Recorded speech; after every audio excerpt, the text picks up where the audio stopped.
Child prodigies have achieved more before they even reach their teen years than some of us do in a lifetime. We will talk with a phenomenal young artist in just a few minutes, but first, we have a young lady backstage named Adora, and she is 7 years old and has written scores of short stories, some of which have been read by professional editors who could not believe they were written by a 7-year-old. And Kent is with Adora right now. Kent? I am watching Adora go right now, and she is zipping away on a story. Her mom, Joyce, is with us. How many stories has she written, would you say, at age 7? About 300. 300? Correct. And this is a novel she's got. What's her longest story? How many words? About 12,000 words. How long does it take to do that? 12,000 words, about 300 pages. How long? I think it took about 4 days, average about an hour and 2 hours a day. Wow. Hey, Adora, what are you writing about now? What is this about? It's about an orphan named Annalisa. And you just started this just a few minutes ago here, right? Yeah. Let me just read a little bit, Alisa, and everyone, so you can hear what this is like.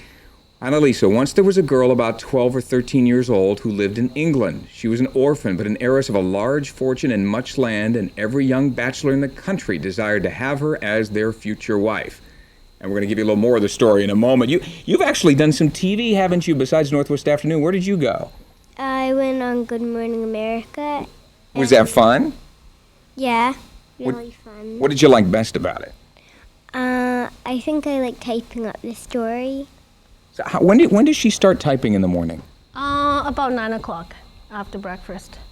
How do you get the ideas for your stories? What do they just come to you?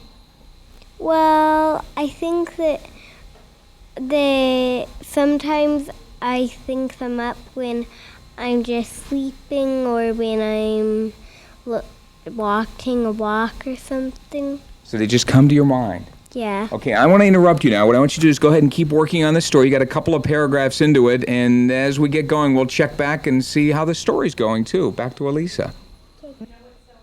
I was peeking at that story. The punctuation is all correct. The grammar is beautiful. Everything is spelled just perfectly. And what I really like is Akiana is here with her mother, Farelli, and you're looking at that saying, she's so cute, she's so cute. And here I'm looking at you saying, you're so cute, and what you have done is so impressive. Prodigies, including Adora here, who's 7 years old and writes novels, 300 stories she's written. And can I read just a little bit of what you got going here? Sure. You can keep typing, that's okay. Diggory was led upstairs to his room, where he was amazed at the fine carpets. The marble bathtub was at least 6 feet long. There were 3 sinks and a closet that was huge. My, the richness of it, Diggory thought to himself. How'd you come up with a name like Diggory? Just came to your head? Well, it's from a book. Oh, do you have themes that you like to work with when you write stories? Well, I like writing about people that came from a long time ago. How do you know? Not real people. But not real people. How do you know about 6-foot tubs and marble and all that? Do you have that at your house? No, I just made it up. Oh, I see. So what is it that got her going on this? How did you find out that she had this talent? What we didn't discover, just kind of see she types every day, like, one day down to us, wow, she can really write. And kind of we keep encouraging her, and she really enjoys it, and I guess that's how. What do you enjoy most about it? I think it's just getting my ideas down on the computer because it nags at my mind if I don't write it down. And you also read, don't you? Yeah. How fast do you read?